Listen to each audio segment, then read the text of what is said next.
रामायण एक ऐसा महाकाव्य जिसे हम सभी ने सुना है, पढ़ा है और महसूस किया है। लेकिन क्या आप जानते हैं कि इस महाकाव्य में कई कहानियां ऐसी हैं जो समय के साथ खो गईं या कम ही लोगों तक पहुंच पाईं।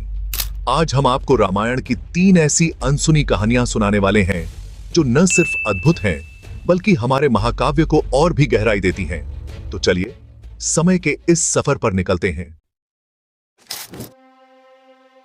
रावण एक ऐसा नाम जो शक्ति और अहंकार का प्रतीक माना जाता है। लेकिन क्या आप जानते हैं कि रावण केवल एक महान योद्धा ही नहीं बल्कि एक अद्भुत वीणा वादक और शिव भक्त भी था। कहानी शुरू होती है नर्मदा नदी के तट पर। रावण अपनी शिक्षा पूरी करने के बाद भगवान शिव को प्रसन्न करने के लिए कठोर तपस्या करता है। तपस्या में अपनी भक्ति दिखाने के लिए रावण ने अपने सिर को काटकर शिव को अर्पित किया।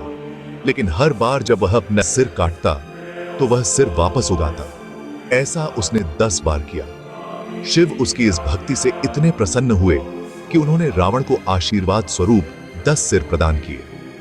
ये 10 सिर रावण की विद्वता, 6 शास्त्रों और 4 वेदों के ज्ञान का प्रतीक थे। रामायण में लक्ष्मण की निष्ठा और त्याग का जिक्र खूब मिलता है, लेकिन उनके इस त्याग में उनकी पत्नी उर्मिला का योगदान अक्सर भुला दिया जाता है।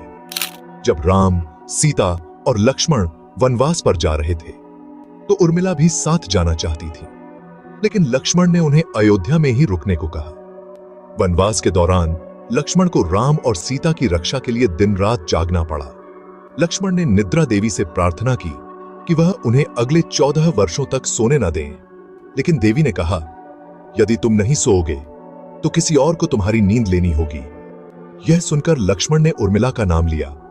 उर्मिला ने बिना किसी हिचकिचाहट के इस त्याग को स्वीकार कर लिया। 14 वर्षों तक उर्मिला गहरी निद्रा में रही ताकि लक्ष्मण राम और सीता की सेवा कर सकें। यह सिर्फ लक्ष्मण का नहीं, उर्मिला का भी एक अनुपम त्याग था। क्या आपने सोचा था कि लक्ष्मण के इस अद्वितीय त्याग के पीछे उर्मिला की यह कहानी छिपी होगी? रामायण का अंत जितना अद्भुत है उतना ही भावुक भी। यह कहानी राम के वचन और लक्ष्मण के बलिदान की है। जब सीता धरती में समा गईं, तो राम को एहसास हुआ कि अब उनके पृथ्वी पर कार्य समाप्त हो चुके हैं। लेकिन वैकुंठ लौटने से पहले उन्हें मृत्यु के देवता यम से मिलना था। लेकिन हनुमान, जो हमेशा राम की रक्षा में रहते थे, यम को मिलने नहीं दे रहे थे। राम ने यम से मिलने के लिए अपनी अंगूठी पाताल में फेंक दी और हनुमान को उसे लाने भेजा। इसी दौरान राम और यम की गोपनीय वार्ता शुरू हुई। यम ने एक शर्त रखी कि अगर कोई इस वार्ता को बीच में रोकेगा तो राम उसे मृत्यु देंगे। राम ने लक्ष्मण को द्वार पर तैनात किया।